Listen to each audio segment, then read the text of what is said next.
Good morning to everyone who has just joined, or good afternoon or good evening, depending on where you're located. So this is the first talk of the Central European session of the world of groupcraft. And the first speaker is Henry Leemann from the University of Neuchâtel, and his talk will be on Wreath products of groups acting with bounded orbits. Okay, thank you very much for the invitation. So I have to say that it's John work with Gregor Chiniberger from Geneva. So I will start with just a bit of context. So if you have a group property, any group property, and some kind of group operation, you can ask if your property is stable under this operation. So in more details, for example, you can look at if your group is finite, finitely generated, abelian, amenable, as Kazdhan property T, and so on. And for operation, you can ask taking subgroup. For example, if G is finite and H is a subgroup, is H finite? Obviously, yes. And you can ask the same question for the other property. You can speak about quotient, extension, or some kind of extension like product, semi-direct product, or Wreath product. And I'm going to focus on Wreath product. So I have to maybe explain what is a Wreath product. So the definition is pretty simple. You take a group G and another group H acting on some set X.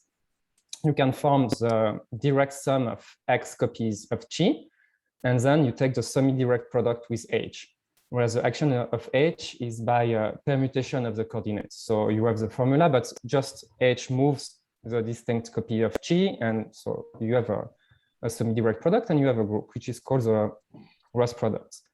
Sometimes in the literature, you can see that it's called the restricted permutational Wreath product. So restricted is because I took the direct sum and not the direct product. And permutational is because you have an action by permutation. So maybe give some example. You can always take the Wreath product over a singleton. So the action of H is trivial, and you recover just the direct product. So it's a generalization of the direct product. If you take your group H, you always have the left regular representation on H by itself. So you act by left multiplications. So this is an example of Wreath product, which is pretty classical.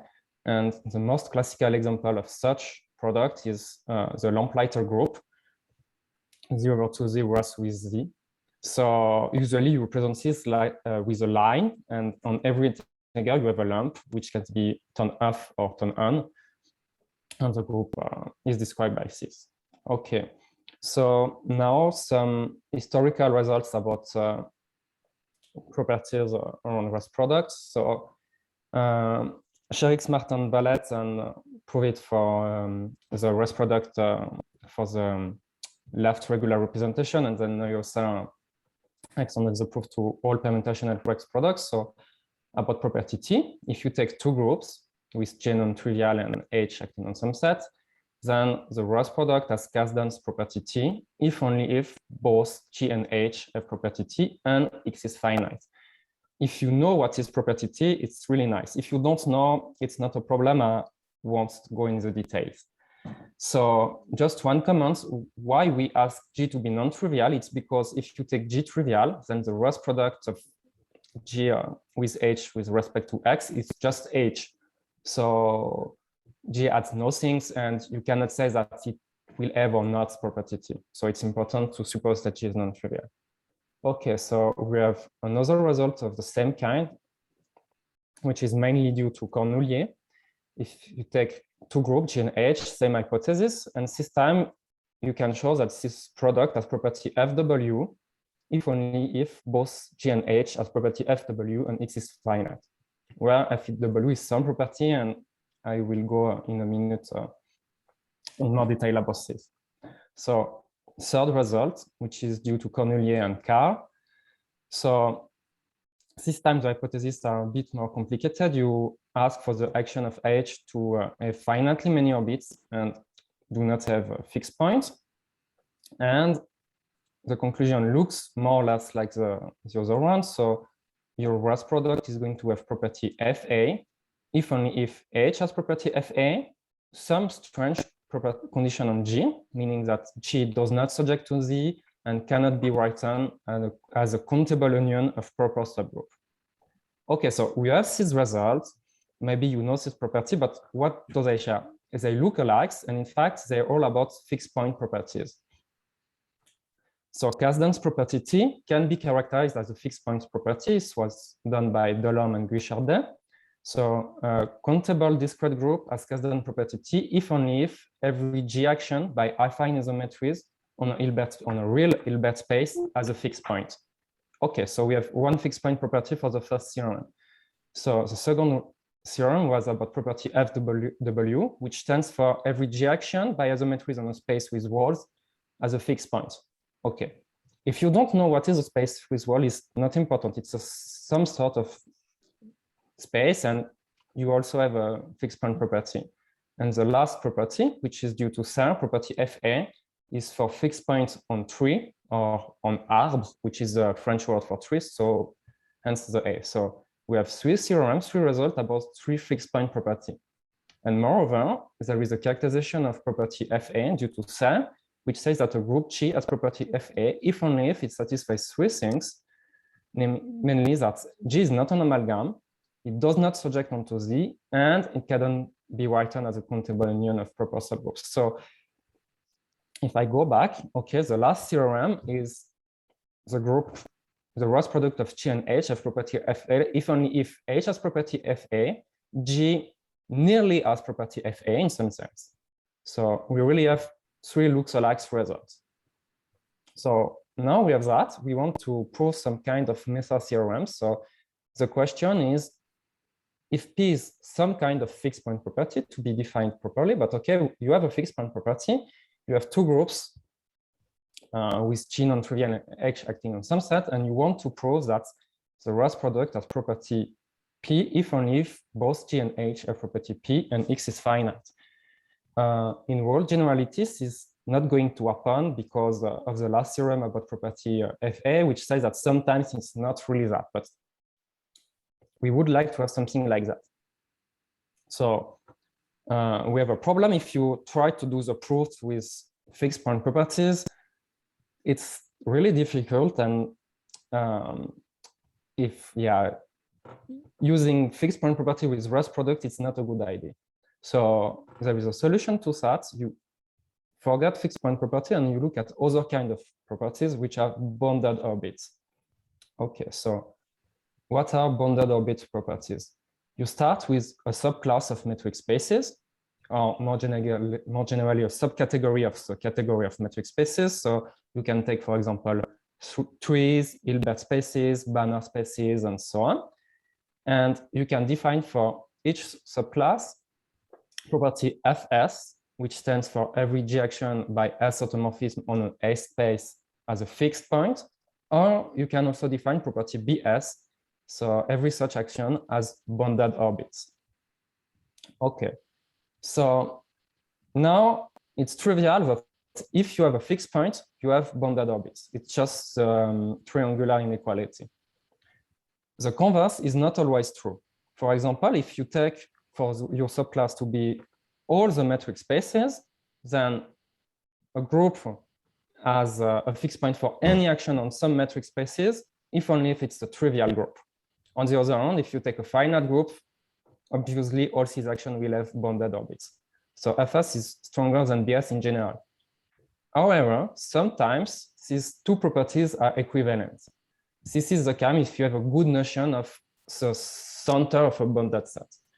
It happens in reflexive real Banner spaces, in Hilbert spaces, in trees, with the caveat that in trees, the center of a bounded set is either a vertex or maybe the middle of an edge, but still it works pretty well.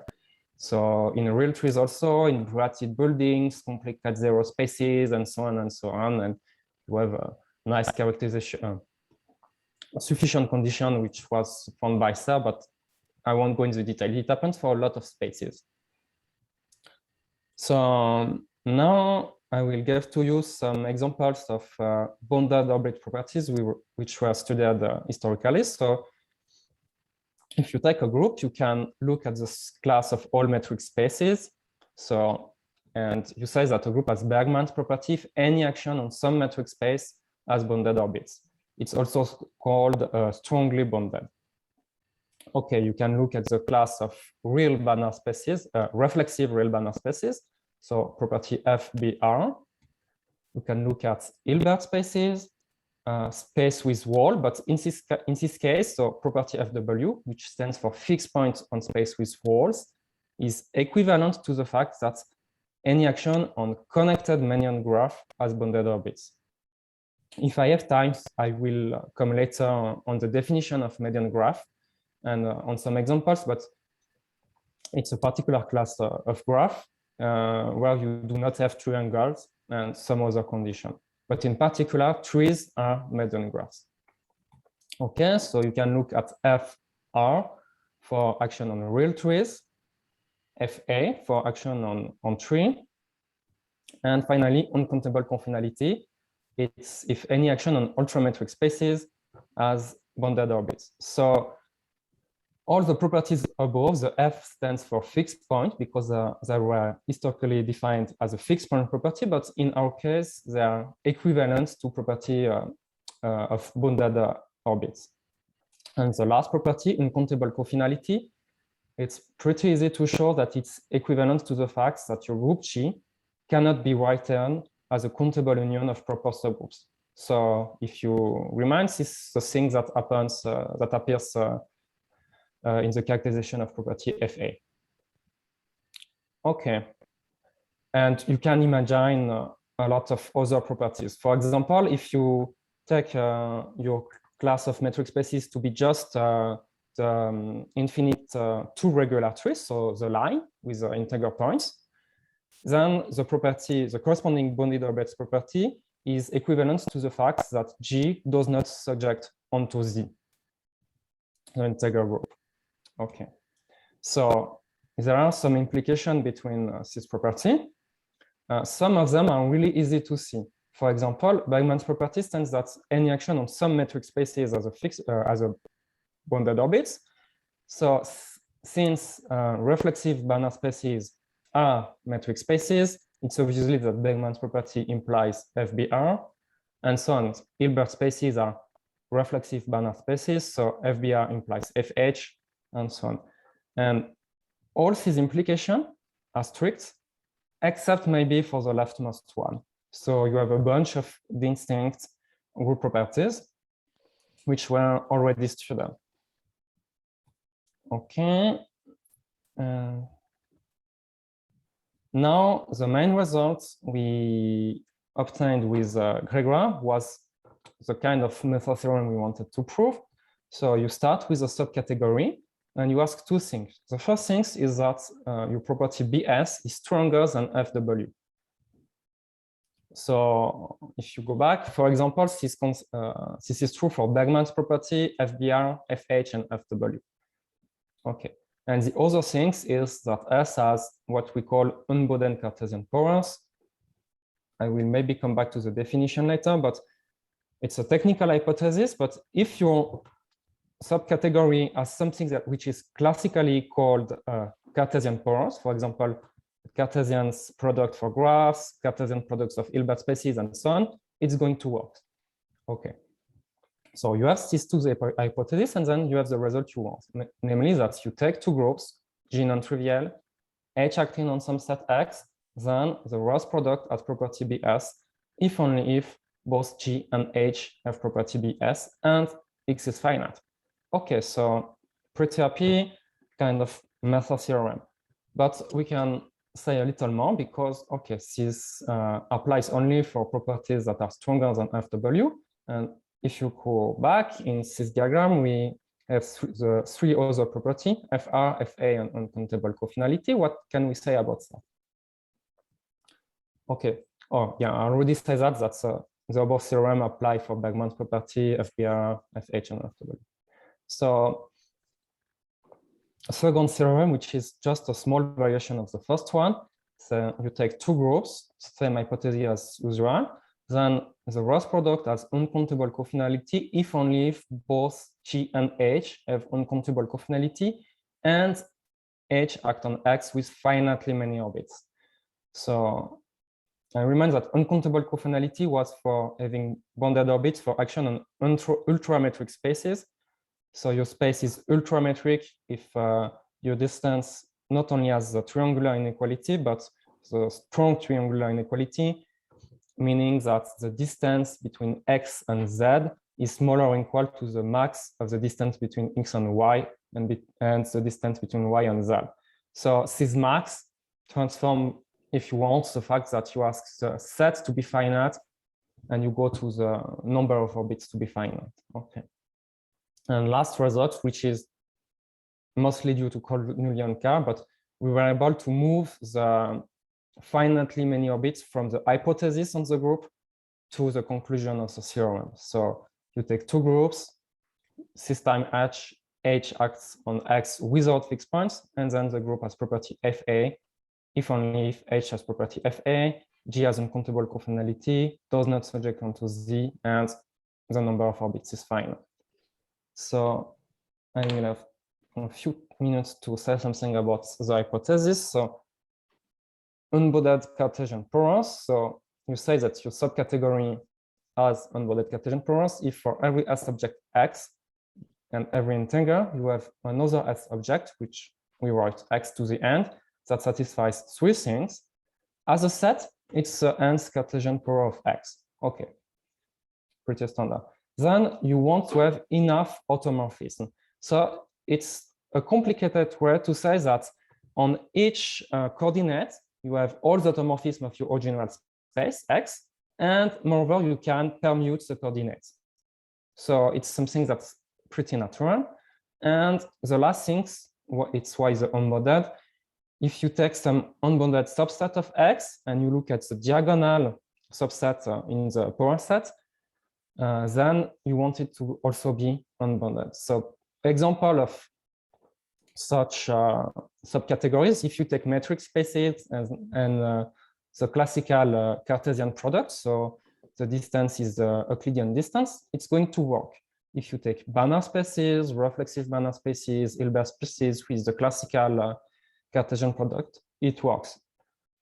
Same thing for graphs, median graphs, ultrametric spaces.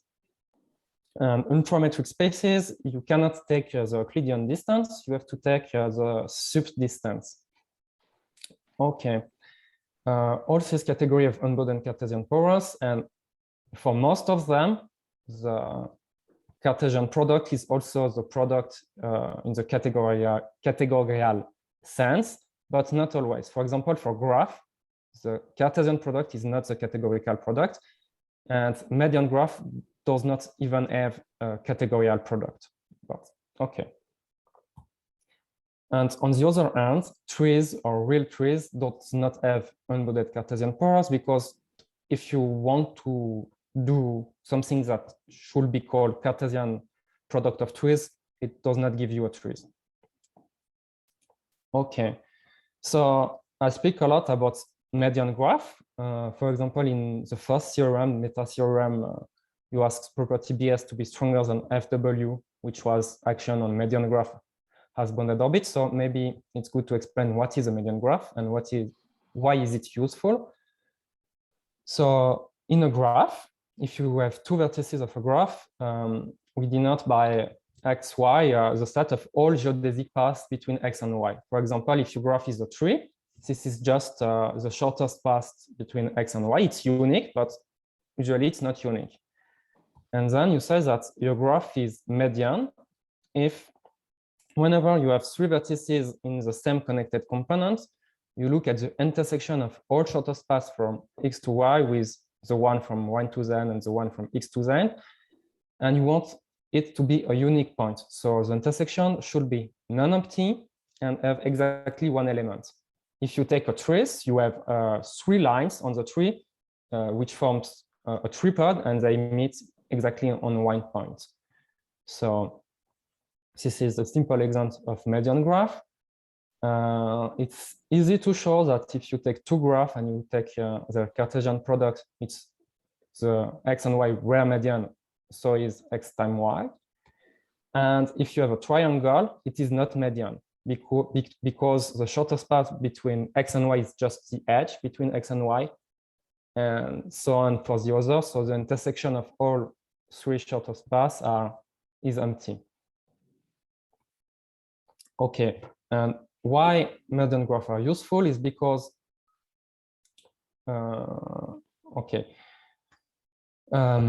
if you have any set, you can put a median graph structure on it. So you start with your set Y, you look at, not median graph structure on Y, but on the power set of Y. So you look at all the subset of Y, and you spot an edge between E and F, if only if they differ just by one element. So you can check this is a graph and this is median. So you have a canonical way to associate to a set a median graph. In general, it's not going to be connected. And now if you have an action of G on Y, then this extends to an action on G on this median graph, and this action is by graph automorphism. And if you go a little bit further, if H act on X, then you can you have a median graph, which is the power set of the disjunct union of X copy of G, and the Ross product GH is going to act on this graph by graph automorphism.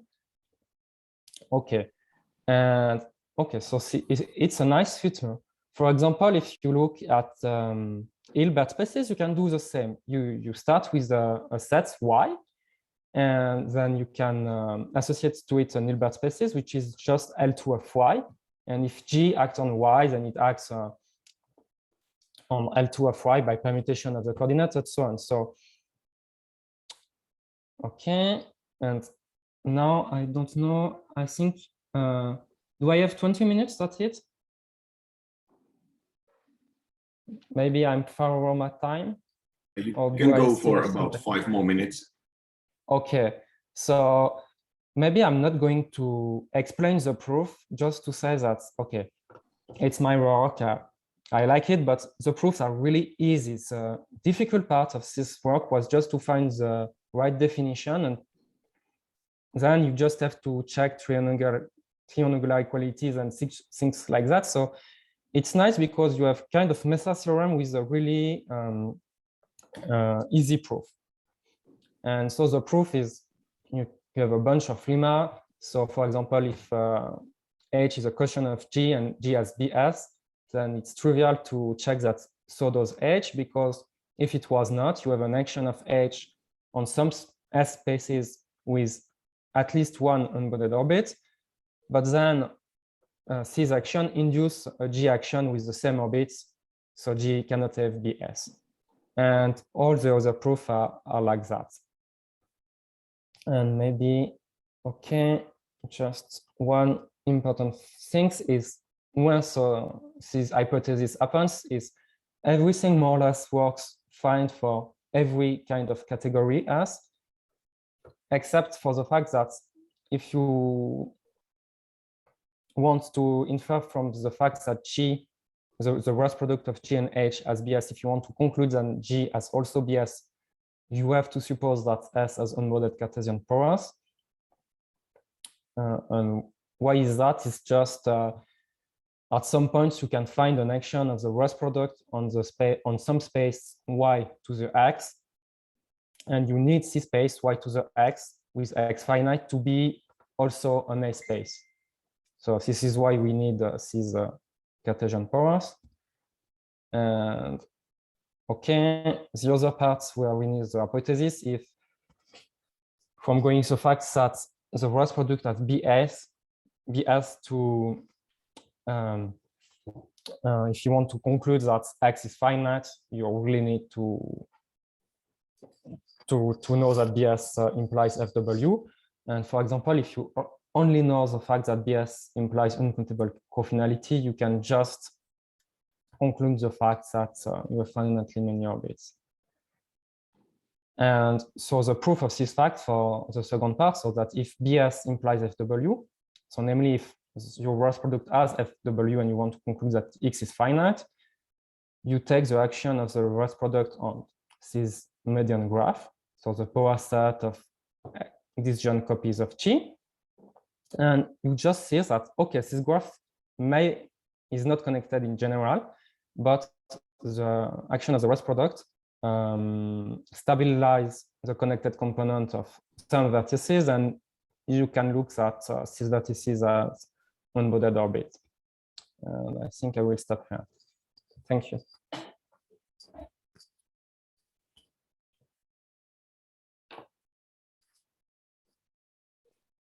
All right, that was a nice talk. Thank you, Paul-André. Do we have any questions?